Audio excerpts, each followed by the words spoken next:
Advocate Vasant Thengumpally നമുക്ക് ചേരുന്നു. വസന്ത്, ഞാൻ ആദ്യം രാഷ്ട്രീയം ചോദിച്ചിട്ട് വിഷയത്തിലേക്ക് വരാം. വി.ഡി. സതീശൻ യാത്ര നടത്തുമ്പോൾ അതിനകത്ത് കേന്ദ്ര നിയമത്തെ പറ്റി ഒന്നും പറയുന്നില്ലല്ലോ എന്നാണ് ഈ വലിയ പ്രതിഷേധം നിങ്ങൾ അവിടെ നടത്തുമ്പോൾ അവിടെ നിന്നുകൊണ്ട് മന്ത്രി എ.കെ. ശശീന്ദ്രൻ വിമർശിച്ചത്.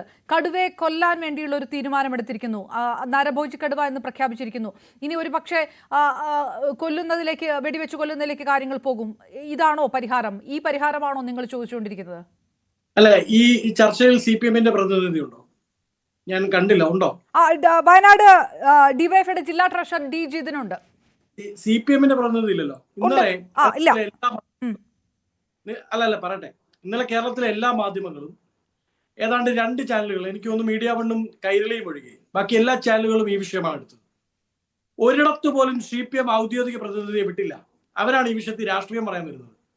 അതായത് ഞങ്ങൾ, അവർക്ക് അറിയാമല്ലോ, കോൺഗ്രസ് ഇത് CPM തന്നെ പറഞ്ഞിട്ടുള്ള പ്രതിനിധിയാണ്.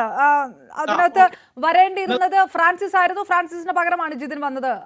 ഒരു പക്ഷേ ഇന്നലത്തെ കാര്യം ഇതായിരിക്കും. ഇന്ന് ഇങ്ങനെയാണ് സംഭവിച്ചിരിക്കുന്നത്. വസന്ത്, ഓക്കെ ഇന്നലെയും മിനിഞ്ഞാന്നും എടുത്ത വിഷയത്തിൽ ഒരിടത്തും CPM-ന്റെ പ്രതിനിധി, ഔദ്യോഗിക പ്രതിനിധിയെ വിടാൻ തയ്യാറാവാതിരുന്ന പാർട്ടിയാണ്. അതുകൊണ്ട് അവരത് പറയട്ടെ. ഞങ്ങൾക്ക് ഇതിൽ കൃത്യമായ രാഷ്ട്രീയമുണ്ട്. അതിൽ ഏറ്റവും പ്രധാനപ്പെട്ട സംസ്ഥാന സർക്കാരിന്റെ വീഴ്ചയെ പറ്റി തന്നെയാണ് പറയുന്നത്. എന്തുകൊണ്ടാണെന്ന് അറിയാമോ?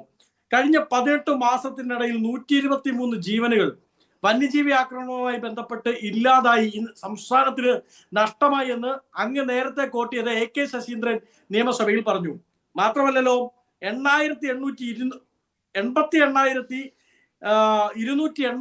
കേസുകൾ, വിവിധ കേസുകൾ സംസ്ഥാനത്ത് കഴിഞ്ഞ 18 മാസത്തിനിടയിൽ റിപ്പോർട്ട് ചെയ്യപ്പെട്ടിട്ടുണ്ട് എന്നും അതിന്റെ നഷ്ടപരിഹാരമായി ബന്ധപ്പെട്ട 60% ഇനിയും പൂർത്തീകരിക്കാനുണ്ടെന്നും സംസ്ഥാന സർക്കാരിന്റെ തന്നെ വനംവകുപ്പിന്റെ മന്ത്രി എ.കെ. ശശീന്ദ്രൻ നിയമസഭയിൽ പറഞ്ഞതാണ്. അങ്ങ് നേരത്തെ ചോദിച്ചില്ലേ ശശീന്ദ്രന്റെ ഒരു സ്റ്റേറ്റ്മെന്റ്, ഈ കടുവയുടെ തൊലിയേക്കാൾ വലിയ കട്ടിയുള്ള തൊലിയാണ് വനംവകുപ്പ് മന്ത്രിക്കുള്ളത്.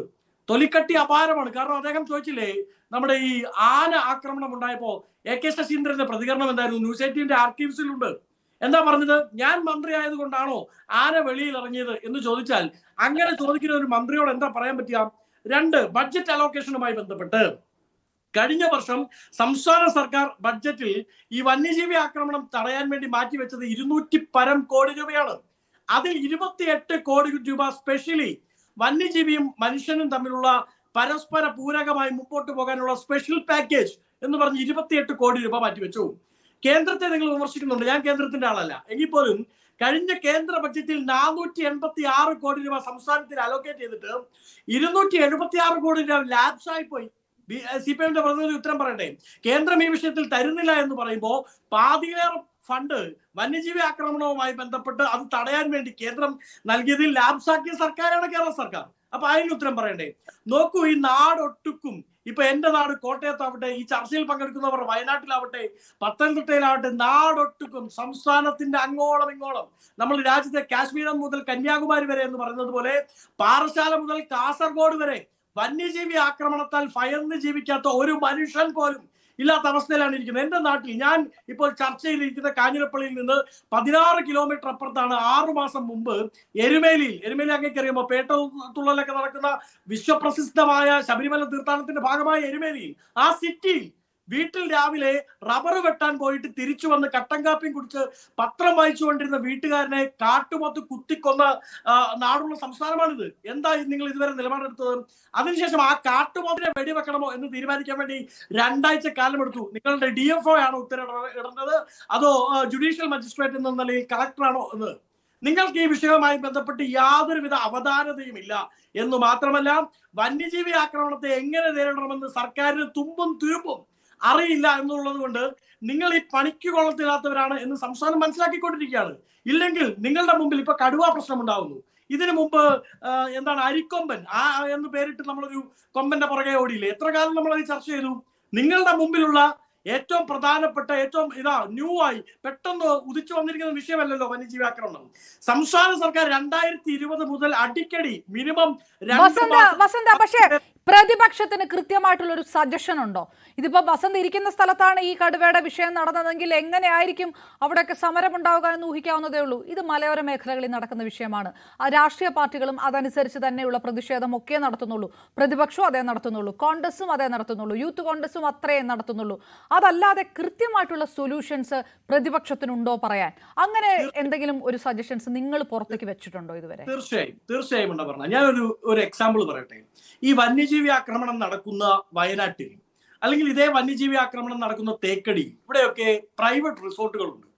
വന്യജീവി ആക്രമണത്തിൽ കർഷകൻ കൊല്ലപ്പെടുന്നതിനും ഒരുപാടുള്ളിൽ സംസ്ഥാന സർക്കാരിന്റെ അടക്കം സ്ഥലം കയ്യേറിക്കൊണ്ട് നടക്കുന്ന റിസോർട്ടുകൾ. എന്തുകൊണ്ടാണ് റിസോർട്ടുകളിലേക്ക് വന്യജീവികൾ പോകാത്തത്? അവർ ഇലക്ട്രിക് ഫെൻസിങ് നടത്തുന്നുണ്ട്. അവരവരുടെ റിസോർട്ടുകളെ എങ്ങനെ ശാസ്ത്രീയമായി സംരക്ഷിക്കാം എന്നതിനെ കൃത്യമായി പ്ലാനിങ് നടത്തുന്നുണ്ട്. തേക്കടിയിൽ എത്രയോ റിസോർട്ടുകൾ, ഒരു റിസോർട്ടിന്റെ മുറ്റത്തോട്ട് ആന കടന്നു ചെല്ലുന്നില്ലല്ലോ. പക്ഷെ ആ റിസോർട്ടിനേക്കാളൊക്കെ ഒരുപാട് വെളിയിൽ നിൽക്കുന്ന നഗരമേഖലയിൽ, തേക്കടി എന്ന് പറയുമ്പോൾ കുമിളിയാണല്ലോ, നഗരമേഖലയിൽ സ്ഥിതി ചെയ്യുന്ന പാവപ്പെട്ട കർഷകൻ രാവിലെ റബ്ബർ വെട്ടിട്ട് വരുമ്പോ അവനെ കുത്തിമലർത്തിയിട്ട് പോകുന്നു. എന്തുകൊണ്ടാ? കൃത്യമായി ഫെൻസിങ് നടത്തണം, ആന മതിൽ കെട്ടണം. ഇതിനൊക്കെ വേണ്ടി 25-35 കോടി രൂപ സംസ്ഥാന സർക്കാർ വിവിധ ഘട്ടങ്ങളിൽ മാറ്റിവെക്കും. അത് കാട്ടിൽ നിന്ന് നാട്ടിലിറങ്ങിയ ആനയെ പിടിക്കാൻ വേണ്ടി കോടികൾ മാറ്റിവെക്കുന്നത് ഈ നാട്ടിൽ തന്നെ കുറെ വെള്ളാനകളുണ്ട്. ആ വെള്ളാനക്കൂട്ടം ഇതങ്ങ് തിന്ന് കൊഴുക്കുകയാണ്. എന്താ സംശയം? കാടിനുള്ളിലുള്ള എല്ലാ മരവും വെട്ടി ഫോറസ്റ്റ് ഡിപ്പാർട്ട്മെന്റ് അതിനുള്ളിൽ ഈ യൂക്കാലിസ് പോലുള്ള നമ്മുടെ പരിസ്ഥിതിയുമായി ചേർന്ന് പോകാത്ത ഒരുപാട് മരങ്ങൾ വെച്ചുപിടിപ്പിച്ചു. അശാസ്ത്രീയമായ നടപടികളാണ് ഫോറസ്റ്റ് ഡിപ്പാർട്ട്മെന്റ് കാലങ്ങളായി ചെയ്തു വരുന്നത്. കാടിനുള്ളിലോട്ട് പോയി നോക്കൂ. ഈ വെളിയിൽ കാണുന്നത് മാത്രമാണ് ഇപ്പൊ കാടുള്ളത്. ഉള്ളിലേക്ക് കടന്നു നോക്കണം. ഉള്ളിൽ കടന്നു നോക്കുമ്പോൾ അവിടെ കാടില്ല. ഉള്ളത് യൂക്കാലിസ് ഉണ്ട്, കുറെ തേക്ക് മരമുണ്ട്. ഇതെല്ലാം ഫോറസ്റ്റ് ഡിപ്പാർട്ട്മെന്റ് വെച്ചുപിടിപ്പിച്ചതും അതിന്റെ ഉള്ളിൽ കിടങ്ങ് കെട്ടി അതിന്റെ ഉള്ളിൽ അവർക്ക് ചങ്ങാടവും മാടവും കെട്ടി സുഖജീവിതം നടത്തുന്ന ഫോറസ്റ്റ് ഉദ്യോഗസ്ഥരുണ്ട്. ഏറെക്കുറെ ഏതാണ്ട് 80% ഈ ഡിപ്പാർട്ട്മെന്റിൽ വെള്ളാനകളാണ്. ഞാൻ ചോദിക്കട്ടെ, കഴിഞ്ഞ 5 ബഡ്ജറ്റിലായി 1000-ഓളം കോടി രൂപ സംസ്ഥാന സർക്കാർ മാത്രം മാറ്റി വെച്ചിട്ടുണ്ട്. എവിടെ പോയി? ആ ഫണ്ട് എവിടെ പോയി എന്ന് പറയണ്ടേ? ആ ഫണ്ട് മുഴുവൻ ഈ വെള്ളാനകൾ തിന്ന് കൊഴുക്കുകയാണ്. ജുഡീഷ്യൽ അന്വേഷണം ഈ വിഷയവുമായി ബന്ധപ്പെട്ട് കോൺഗ്രസ് ആവശ്യപ്പെടുകയാണ്, പ്രതിപക്ഷം ആവശ്യപ്പെടുകയാണ്. ജുഡീഷ്യൽ അന്വേഷണമൊക്കെ വന്നാൽ ഈ 2 സർക്കാരും മാത്രമായിരിക്കില്ല, അതിന് മുന്നുള്ള സർക്കാരും തൂങ്ങിക്കോട്ടെ, അന്വേഷണം നടക്കട്ടെ. ഞാൻ കൃത്യമായി കണക്ക് പറഞ്ഞത് പിണറായി വിജയൻ ഗവൺമെന്റിന്റെ കാലം തൊട്ടുള്ളതാണ്. അതിനുശേഷമുള്ള കണക്കിൽ അപർണ അങ്ങനെ വെറുതെ പറഞ്ഞു പോകരുത്. 236% വർധനമാണ് പിണറായി ഗവൺമെന്റിന്റെ കാലത്ത് ഈ വന്യജീവി ആക്രമണത്തിൽ ഉണ്ടായിരിക്കുന്നത്. ഞാനത് ഞങ്ങളുടെ വലിയ മിടുക്കാണ്. ഉമ്മൻചാണ്ടിയുടെ കാലത്ത് ഇവിടെ ആന ഇറങ്ങില്ല എന്നൊന്നും അല്ല ഞാൻ പറയുന്നത്. കൃത്യമായ പ്രതിരോധം ഉണ്ടായിരുന്നു. ആ പ്രതിരോധത്തിന്റെ സാധ്യതകളെക്കാൾ എത്രയോ സാധ്യതയാണ് 7 വർഷങ്ങൾക്ക് ഇപ്പുറം. ആ വിഷയത്തിലേക്ക് ഞാൻ വരാം. ആ തരത്തിൽ 45 വർഷമായിട്ട് കൂടുന്ന വന്യമൃഗ ശല്യത്തെ കുറിച്ചാണ് കർഷകനായിട്ട് ശ്രീ TC ജോസഫ് പറയുന്നത്. ഞാൻ വസന്ത് അതിലേക്ക് വരാം. അശ്വിൻ